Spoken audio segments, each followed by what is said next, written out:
चांदवड तालुक्यातील हिवरखेडे येथील शासकीय मका खरेदी केंद्रावर एक धक्कादायक प्रकार समोर आला असून शेतकऱ्यांच्या नावाखाली व्यापाऱ्यांचा आणि कंपन्यांचा माल खपवण्याचा मोठा प्रयत्न उघडकीस आलाय।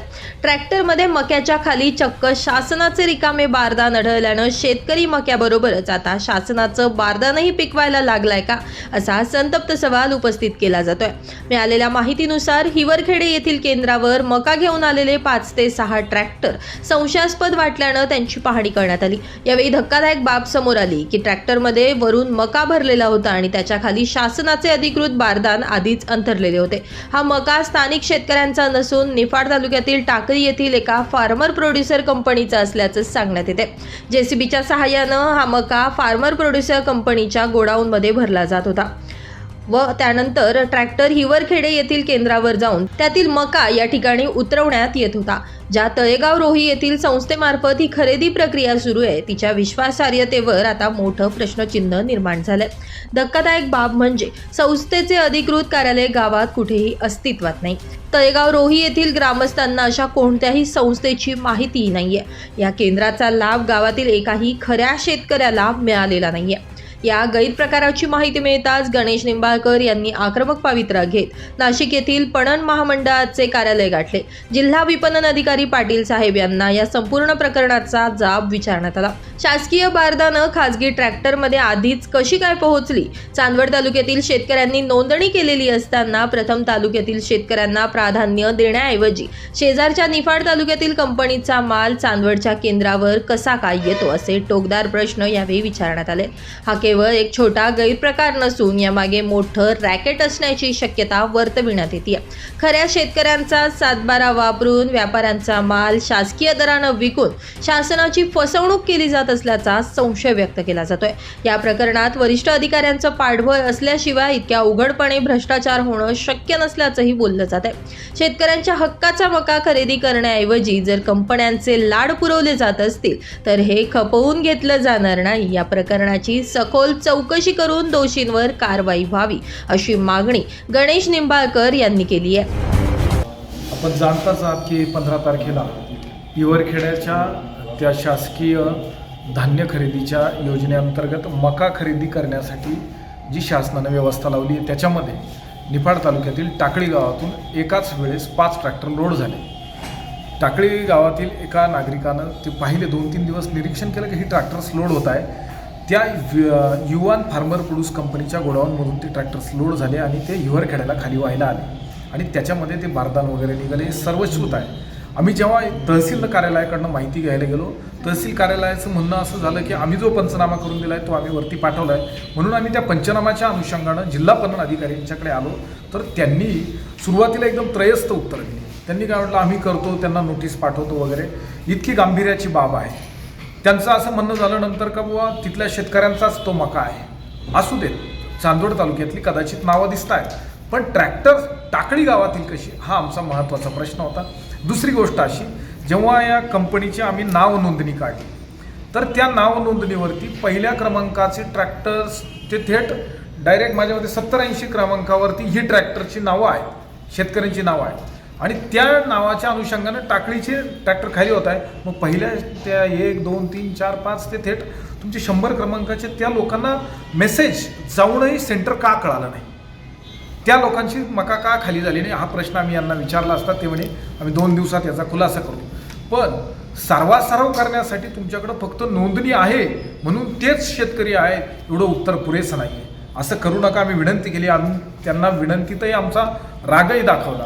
आता प्रश्न असा आहे की पणन अधिकारी याच्यावरती काय ॲक्शन घेतात हे पाहणं महत्त्वाचं आहे।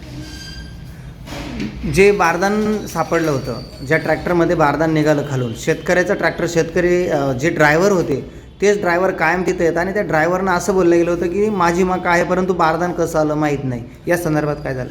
आता याच्यात व्हिडिओ पाहून मला 2-3 शेतकऱ्यांचे फोन आले, आमचाही मका नोंदणी आहे, आम्हाला मेसेज आलेला आहे पण सेंटर कळत नाही, हा एक विषय। एका शेतकऱ्याचा असा फोन आला की 13-14 तारखेला त्या ठिकाणी मी मका घेऊन गेलो असता मला त्या व्हिडिओत दिसणाऱ्या शेतकऱ्यांनीच, म्हणजे व्हिडिओत दिसतो कुठला शेतकरी टाकळीचा, तो ट्रॅक्टर घेऊन आलेला आहे, त्याच्यासोबत 5 ट्रॅक्टर आहे, तो शेतकरी रायपूरच्या शेतकऱ्याला सांगतोय तुमचा मका इथं खाली होणार नाही। नीट परत ऐका, रायपूरच्या शेतकऱ्याला तो टाकळीचा शेतकरी सांगतोय का तुमचा मका इथं खाली होणार नाही.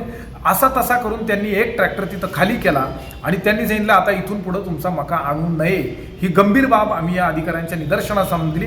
ही कोण मंडळी, नेमका कंट्रोल कुणाचा, संस्थेचा कोणी तिथं कोणी नाही, ग्रेडर नाही, शासकीय कोणी माणूस नाही. मग असाच काय खेळ चाललेला आहे का? कशी मका खाली करतात आणि शेतकरी प्रॉपर मका घेऊन आला की त्याला मात्र विगतवारी आणि इतर कारणं सांगितली जातात. हे सगळं आम्ही त्यांच्या निदर्शनास आणून दिलेलं आहे. आता ह्याच्या पुढं ह्यांनी ती कारवाई करणं अपेक्षित आहे. कोणती कारवाई?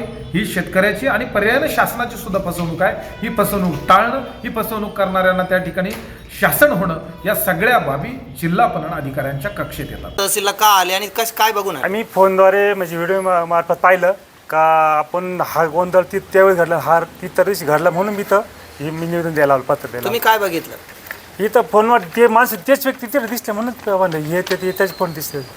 15 तारखेला हिवरखेडे येथील जी गोडाऊन आपण मका खरेदीसाठी ॲक्वायर केलेली आहे, ज्यामध्ये ग्रीन रिव्होल्युशन नावाची एक संस्था आहे त्यांच्यामार्फत मका खरेदी केला जात होता. तक्रार अशी प्राप्त झाली होती की त्या ठिकाणी बाहेर तालुक्यातील मका जो आहे, जो नोंदणीकृत शेतकरी नाही त्यांचा तो खरेदी केला जात आहे, अशा प्रकारे तक्रार होती. त्या ठिकाणी आपले शासकीय कर्मचारी त्यांना आपण चौकशीसाठी पाठवलं. अशा प्रकारचे 5 ट्रॅक्टर आपल्याला आढळले होते, जे आपल्याला प्रथमदर्शनी दिसून होतं की ते मका बाहेरचा होता. ते लोक पळून जाण्याचा प्रयत्न केला त्यांनी, पण तथापि आपण ते वाहन जप्त करून घेतले. ती चौकशीसाठी आपण ते जे गोडाऊन आहे, जे ग्रीन रिव्होल्युशन कंपनीचा जो व्यवस्थापक आहे त्यांना बोलवलं आपण की बाबा हा मका कोणाचा होता अथवा ती नोंदणीकृत होता का, म्हणजे त्यांची नोंदणी होती का त्या लोकांची. प्रथमदर्शनी त्यांनी त्यांचा अहवाल दिला आहे. त्यांचं असं म्हणणं आहे की बाबा त्यांनी 4 शेतकऱ्यांची नावं दिलेली आहेत. त्यांचं असं म्हणणं आहे की तो मका हा नोंदणीकृत होता, ते शेतकरी नोंदणीकृत होते. तथापि शेतकऱ्यांना आपण बोलवलं समोरासमोर करण्यासाठी, त्यांनी तोंडी दिलं, पण त्यांना जे आपण लेखी मागणी केली त्यांनी लेखी देण्यास नकार दिला आहे. आज रोजी आपले ते 5 ट्रॅक्टर आपल्याकडे ताब्यात आहेत. झालेला घटनाक्रम आणि प्रकार जो आहे पुराव्यासहित आपण डिस्ट्रिक्ट मार्केटिंग ऑफिसरांना कळवलेला आहे. सदर हा विषय चौकशी स्तरावर असून त्यांच्यामार्फत अंतिम चौकशी अथवा कारवाई होणं अपेक्षित आहे. जे शेतकऱ्यांनी मका आता विकलेली त्यांचे पैसे परत भेटतील त्याचं कसं? बघा, ज्या शेतकऱ्याने मका दिलेला आहे तो नोंदणीकृत शेतकरी आहे आणि नोंदणी ही शासनामार्फतच झालेली आहे. त्यामुळे मका जमा ज्याचं पण झालेला आहे प्रत्येकाला त्याचं जे मानधन दिलं गेलं पाहिजे, मोबदला दिला पाहिजे, तो नक्कीच भेटणार आहे. त्यासाठी ज्या कंपनीचा जो हस्तक्षेप आहे, ज्या कंपनीचा तिथं खरेदी सेंटर आहे, त्यांना वाचवण्याचा प्रयत्न चालू आहे का, असं तुमच्या स्तरावर आपल्याला काय जाणवलं? जसं मी मगाशी म्हटलो, विषय हा चौकशी अंती आहे. मी या ठिकाणी काही सांगू शकत नाही. तथापि शेतकऱ्यांना एक आवाहन आणि एक दिलासा देण्याचा प्रयत्न करतो की ज्यांनी मका दिलेला आहे त्या कंपनीला म्हणा, त्या गोडाऊनला म्हणा, त्यांना नक्कीच त्यांचा परतावा नक्कीच भेटेल शासनामार्फत. तो तुम्हाला भेटणार नाही अशा प्रकारचा आपण भीती बाळगू नका. शासन प्रशासनावर तुम्ही विश्वास ठेवा. दोषी आढळल्यानंतर कारवाई काय असतात? तेच म्हणतो की हा विषय डिस्ट्रिक्ट मार्केटिंग ऑफिसरचा आहे. म्हणजे कारवाई करण्यासाठी ती बॉडी जबाबदार आहे. त्यांच्यामार्फत जे काही रूल्स रेग्युलेशन असतील सहकार नियमानुसार ते करतीलच. नाशिक माझा न्यूजसाठी प्रतिनिधी प्रणवराज सोनवणे, चांदवड.